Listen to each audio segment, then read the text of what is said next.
इस देश में ऐसे कई लोग हैं जिन्होंने तालिबान को वेलकम किया है और कहा है उनकी जो लड़ाई थी यूएस फोर्सेस के साथ वो एक आज़ादी की लड़ाई थी।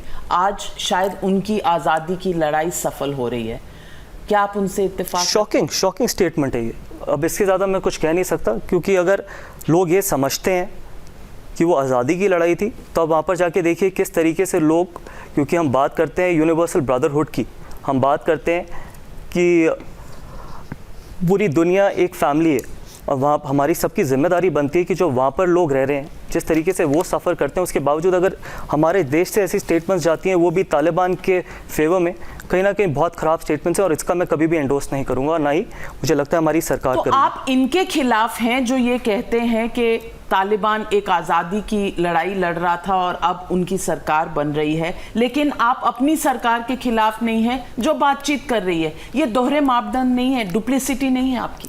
देखिए, इसमें डुप्लिसिटी कैसे है? आप मुझे बात करिए। अगर आप बात कर रहे हैं, बात करने का मतलब ये तो नहीं है कि आपने उनके साथ कोई बिजनेस शुरू कर दिया या आपने उनके साथ कोई ऐसा ट्रेड शुरू किया है या फिर आपने उनको रिकग्नाइज़ किया। अगर हम अपने यहाँ से, हमारे यहाँ पर जो लोग तालिबान के बारे में जब बात करते हैं और ये कहते हैं कि तालिबान ठीक है या तालिबान ने आज़ादी की लड़ाई लड़ी है, तो वो मुझे नहीं लगता कि कोई भी देशवासी उसको एंडोर्स करेगा, क्योंकि जिस तरीके की अट्रॉसिटीज़ या जिस तरीके से हम रोज़ विजुअल्स देखते हैं अफ़गानिस्तान में, तो सिर्फ भारत को ही नहीं पूरी दुनिया को साथ मिलकर उन लोगों को बचाना चाहिए, उन लोगों की प्रोटेक्शन करनी चाहिए।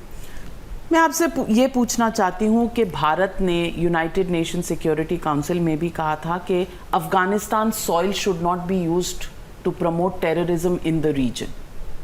बावजूद इसके तालिबान की तरफ से ऐसे स्टेटमेंट्स आए हैं कि कश्मीर में हस्तक्षेप होगा, कश्मीर में उनका इंटरेस्ट है, फिर भी हम बातचीत। देखिए, कश्मीर हमारा इंटेग्रल पार्ट है और आखिरी दम तक रहेगा, और सिर्फ देश के जवान ही नहीं, देश का हर एक हिंदुस्तानी अपनी आखिरी सांस तक कश्मीर को बचाएगा और बचाता रहेगा।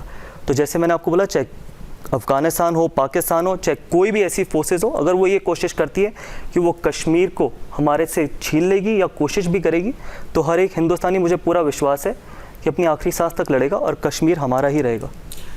आपके पुराने क्रिकेटिंग कॉलीग रहे हैं शाहिद अफरीदी, और उनका भी बयान आया है, he says it's a good Taliban and they're going to give a good government। देखिए, ये अच्छा आपने सवाल पूछा, क्योंकि इससे पहले तो आप मुझे सिर्फ कोशिश कर रहे थे कि आप मुझे घेरें।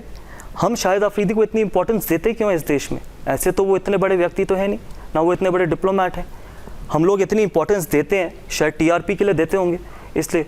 बाकी टीआरपी आजकल बंद है, हम जो भी है, मुझे नहीं पता कि इतनी इंपॉर्टेंस शाहिद अफरीदी जैसे इंसान को देने की क्या ज़रूरत है, जस्ट बिकॉज कि वो एंटी कश्मीर स्टेटमेंट्स देते हैं, एंटी इंडिया स्टेटमेंट्स देते हैं, या वो तालिबान के समर्थन करते हैं, इसलिए हम उनको इतनी ज़्यादा इम्पोर्टेंट। क्रिकेटिंग फैमिली से आते हैं, इसीलिए मैंने सवाल नहीं, मेरी क्रिकेटिंग फैमिली वो है जो अपने देश के बारे में सोचती है। और शाहिद अफरीदी का तालिबान से क्या लेना देना है? अपने देश को संभाल के रखिए ना। आपने मुझे यहाँ पर बुलाया, मैंने तो पाकिस्तान की बात नहीं करी, मैंने तो तालिबान की बात नहीं करी, मैं तो सिर्फ यही कह रहा हूँ ना कि मेरा देश कितना स्ट्रांग होता है वो मुझे सोचने की ज़रूरत है, उसके बारे में मुझे काम करने की ज़रूरत है। आप अपने देश को देखिए, बाकी चीज़ें जो हो रही है वो होती चली जाएंगी, और हम ही उनको इतना बड़ा बनाते हैं, हम ही उनकी स्टेटमेंट्स को इतना बड़ा बनाते हैं। मुझे लगता नहीं है कि ना वो उस लेवल के व्यक्ति हैं, ना उनकी स्टेटमेंट्स इतनी मैटर करती हैं।